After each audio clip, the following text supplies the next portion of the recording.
Great things are about to unfold on the Belgian coast in the North Sea, as it soon becomes one of history's groundbreaking renewable energy megaprojects.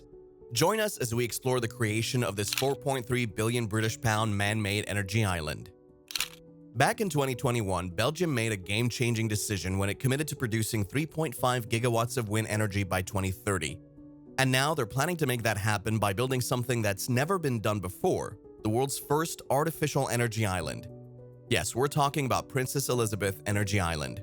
Located 45 kilometers off the Belgian coast in the North Sea, this area is all set to become a revolutionary energy hub designed to collect and distribute electricity from offshore wind farms and interconnect with countries like the UK and Denmark. Once completed, this island will channel up to 3.5 gigawatts of clean energy, helping to power homes and industries across Europe. But it's not just about renewable energy. It's about setting a new standard in environmental sustainability. It's being developed by Belgian electricity operator Elia with the help of the TM EDISON consortium and marine environment experts. The island will feature a nature-inclusive design, but we'll talk about that in detail a little bit later, so stay tuned. Catherine Vandenborre, the interim CEO of Elia Group, noted that the island would not only unlock the second offshore wind zone, but also offer crucial opportunities for the future. She also stressed that access to large volumes of sustainable and affordable electricity is essential for both the competitiveness of Belgian industries and the well-being of households. The best part is that the island will be equipped with cutting-edge HVDC and HVAC infrastructure, making it a vital hub in Europe's renewable energy network. And with around 60 kilometers of DC cables and 300 kilometers of AC cables, Princess Elisabeth Island will enable Belgium to trade renewable energy with its neighbors, boosting interconnectedness and energy security, which sounds like a win-win for not just Belgium, but Europe as a whole. As construction of the island kicks off in 2024, by 2030, Princess Elisabeth Island will power Europe's green energy revolution. Building an island in the middle of the ocean is no easy task. The project is being led by two Belgian giants, construction firm Jan de Nul and dredging specialist Demi. With 800 workers tackling harsh weather conditions, they're overcoming enormous challenges to keep the project on track. This incredible artificial island will use 23 giant concrete caissons, each the size of a 10-story building and weighing 22,000 tons. Each of these giant concrete blocks is an engineering marvel. Measuring 57 meters long, 30 meters wide, and 30 meters tall, each caisson takes about 3 months to complete. The production process is split into 5 stages, and one of the most fascinating is when slip forming is used to build the caisson walls. 10 centimeters are added every hour over a 10-day period. Once a caisson is finished, it's moved to its next stop using runners, which takes around 6 hours. And when they're all done, 23 caissons in total will be transported to the North Sea, where they'll form the outer walls of the energy island. Once at sea, they'll be anchored to the seabed and filled with sand to create a strong, stable foundation for the island. Of course, much of the work is done onshore to minimize risks, but when it's time to transport these massive caissons, that's when the real adventure begins. Other than the caissons, we have the interconnectors that will link Belgium to the UK and Denmark, helping to build an integrated European electricity grid, a crucial step towards achieving the European Union's climate goals. And to ensure the foundation stays secure, a rock installation vessel called Simon Steven will place large rocks on the seabed to support the caissons. Scour protection is also installed around the island to prevent damage from heavy storms. The entire process of placing the caissons will take about 2 years, with work temporarily pausing during the stormy winter months. But by 2026, all 23 caissons will be in place, forming the outer ring of Princess Elisabeth Island. Once the caissons are in place, dredging vessels will fill the core of the island with sand. This will allow Elia to begin constructing the vital electrical infrastructure that will transmit energy from wind farms to the mainland. The island will also feature a small harbor with mooring berths to ensure safe and smooth personnel transfers during operations. Julie de Nul, the CEO of Jan de Nul Group, said, "These caissons will soon form the contours of the world's first artificial energy island, pushing the boundaries of what's possible in the energy transition." And Luc Vandenbolk, the CEO of Demi Group, said the collaboration between TM EDISON and Elia has been incredible, and we're well on our way to realizing this world-first energy island. It's a unique project combining cutting-edge technology with sustainable design, and it's another chance for Belgian companies to show our expertise in the energy transition.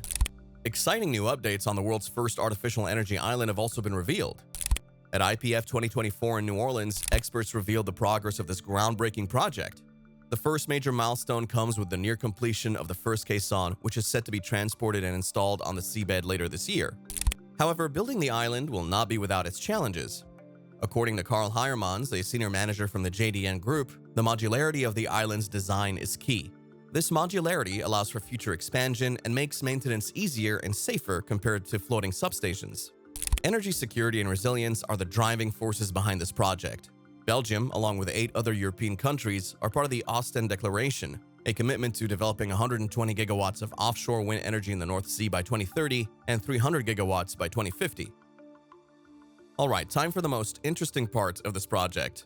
Imagine an island that not only powers homes, but also nurtures marine life. Princess Elisabeth Island will do just that through a groundbreaking approach called nature-inclusive design. As the world moves towards a successful energy transition, offshore wind production is becoming essential. The more infrastructure is built, the more we interact with both surface and underwater ecosystems. Until now, the focus has been on how to mitigate environmental impacts after construction. But with Princess Elisabeth Island, the game is changing. At the heart of this project, the concept of nature-inclusive design is all about integrating biodiversity from the start, ensuring our energy infrastructure not only coexists with nature, but actually helps it to flourish. The island will feature an artificial reef for marine life to settle here, creating a thriving underwater ecosystem. Different species will interact within this new habitat, providing additional benefits to the ecosystem as a whole. This collaboration between engineers, scientists, and nature experts shows how renewable energy infrastructure can promote environmental sustainability.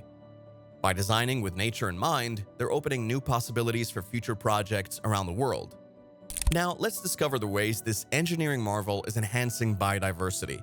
First up, special ledges will be built into the storm wall to provide breeding and resting areas for the black-legged kittiwake, a species of cliff-nesting birds.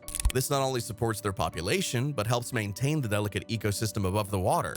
These fragile seabirds, which usually nest on rocky cliffs, will find a new home on the island, thanks to these man-made structures. Nature experts will even monitor the evolution of this population to ensure their habitat thrives. Next, relief panels will be installed along the underwater walls of the island.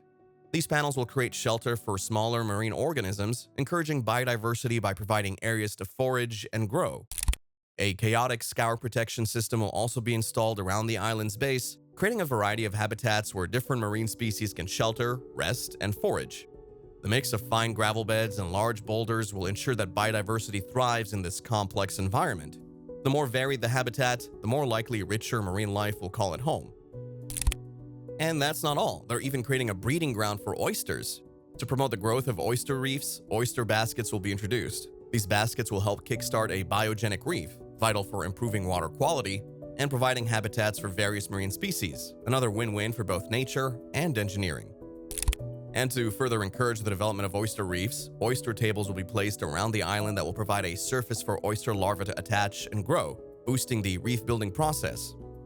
Large boulders will add an extra layer of complexity to the underwater environment. This not only makes the area more attractive to marine life, but also helps protect the island from erosion, creating a resilient and rich habitat. And finally, a long-term scientific monitoring program will track the effectiveness of these measures. This will ensure that adjustments can be made as needed, allowing for continual improvement in biodiversity conservation. With these 7 tangible measures, Princess Elisabeth Island sets a new standard for sustainable energy projects around the world. The project has been garnering much praise from the Belgian leadership. Alexander De Croo, Prime Minister of Belgium, said, "The North Sea is set to become the powerhouse of our energy independence, and Princess Elisabeth Island will be a crucial part of this process." Belgium has always been a pioneer in offshore wind, and this project keeps us ahead of the curve, guaranteeing sustainability and competitively priced energy for our citizens and businesses. With the island setting a new standard for environmental sustainability thanks to its nature-inclusive design, developed in consultation with marine environmental experts, the island will enhance biodiversity both on land and in the sea. Tin van der Straten, Minister for Energy, said, "Princess Elisabeth Island is a global example of how renewable energy and biodiversity can go hand in hand. Belgium is setting the standard for future projects across Europe, especially in the North Sea, which will play a major role in the continent's offshore wind ambitions." The project is a massive feat of engineering, employing 300 staff on-site daily and supported by the EU's COVID-19 Recovery Fund with a grant of €100 million. Thomas Dermine, State Secretary for Economic Recovery and Strategic Investment, said, "The Energy Island is a flagship project for the recovery plan and embodies three of its defining features: investment in infrastructure, deployment of innovative solutions, and acceleration of the ecological transition." The project also illustrates the recovery plan's dynamic approach. It will have taken 6 years to get from the conceptual phase to full completion, which is quite an achievement for a project of this size. By late 2026, the island will be complete, and the electrical infrastructure will start going live, helping secure Europe's energy future. And that's a wrap on Princess Elisabeth Island, the world's first artificial energy island. With construction well underway and the first caisson nearing completion, we're witnessing history unfold right before our eyes. Belgium is not only powering its future, but also setting a new global standard for sustainability. So what do you think about this ambitious project? Let us know in the comments below. And don't forget to like, share, and subscribe for more updates on the latest construction projects around the world.